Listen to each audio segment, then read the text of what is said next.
It's a Minimalist Monday edition of Optimal Living Daily, episode 2563, Why You Should Stop Trying to Conform to the Molds of Other Minimalists, by Cheryl Smith with NoSidebar.com. And I'm Justin Malik, and we're going to get right to our Minimalist Monday post and start optimizing your life. Why You Should Stop Trying to Conform to the Molds of Other Minimalists, by Cheryl Smith with NoSidebar.com.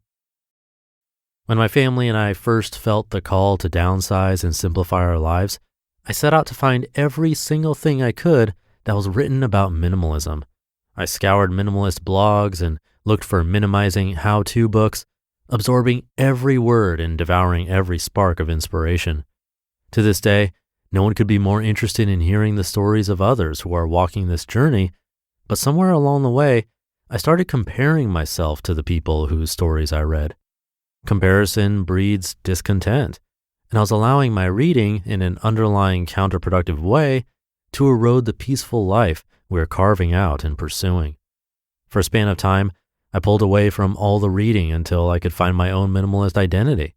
I began to understand that I am not anyone else, nor do I need to conform to someone else's definition of minimalism. The worth of my family's way of life is not measured by others, and I do not need to try to squeeze our story into the mold of the way other minimalists are doing things. Each one of us is unique, and each of our journeys are our own. While it is an enormous blessing to draw strength and encouragement from the telling and hearing of one another's stories within the minimalist community, we need not feel guilty about not being able to keep up with or conform to the path of anyone else. Here are 4 things to remember when you feel discouraged about not being a good enough minimalist. Number 1, this is not a contest. There are no minimalist police who will unexpectedly show up at any of our front doors, clipboards in hand, to inventory the number of things we possess or the level of the starkness of our decor. There are no medals for the person who owns the least or who has donated the most, nor are there official benchmarks that determine when any of us becomes a bona fide minimalist. It is all about finding the peace that comes from simplification, not about who is finding it the quickest or in the most impressive or trendy way. Number 2, not every suggestion will work for everyone, and that's okay. There is no one-size-fits-all method for minimizing one's life. In a college creative writing class, I learned something valuable about other people's advice. Take what you can use and throw the rest away. Trying to force someone else's exact success strategy to work in our own very different set of circumstances can lead to frustration, failure, and a complete discontinuation of interest. We are all in this thing together, but we must each blaze our own trail.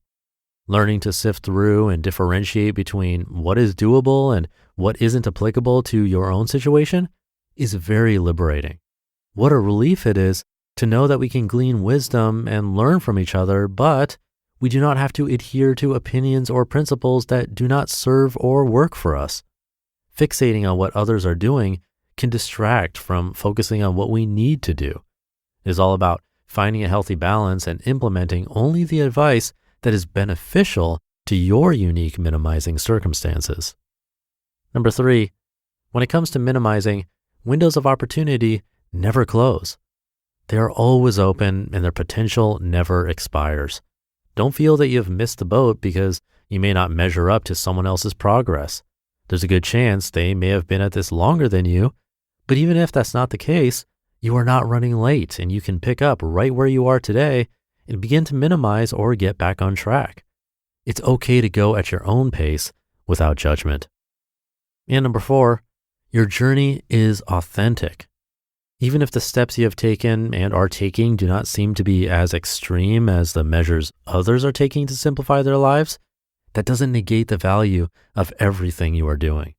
Someone who is overly encumbered and indebted may feel the need to make more drastic life changes than someone who is debt-free and who owns fewer possessions. The efforts you are faithfully making to minimize and improve your life, however big or small, are significant and important and should never be deemed less than. The truth is that every single step you take toward a life that is free from the things that now tie you down and make your life less beautiful than it is intended to be is an admirable accomplishment and should be applauded, my friend. You are seeking simplicity, and that is a great thing. So press on and be encouraged by what inspires and motivates you. Release advice that doesn't fit your circumstances and relax in the peace that comes from remaining true to what you know is best for you. You just listened to the post titled, Why You Should Stop Trying to Conform to the Molds of Other Minimalists by Cheryl Smith with NoSidebar.com. And thank you to Cheryl.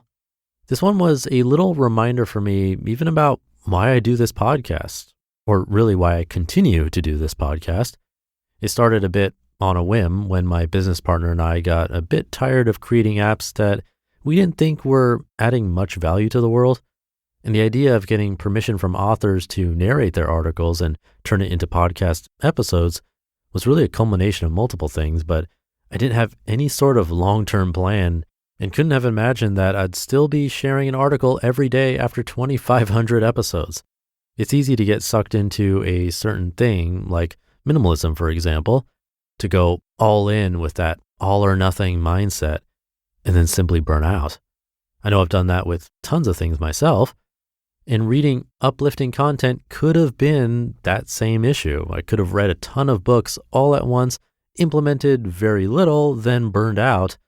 But the one-a-day sort of limit that was accidentally imposed on me with this podcast has helped a lot. It's kept that constant reminder day after day, and that's where I think it's helped me the most. So whether this is your first time listening or 2,500th time listening or more, I'm hoping you can be on the journey for the long term with me where we get to hear something nice and uplifting, which feels a bit more rare in this world these days, and a little each day instead of binging and then trying to compare ourselves to others, like Cheryl talked about in this article.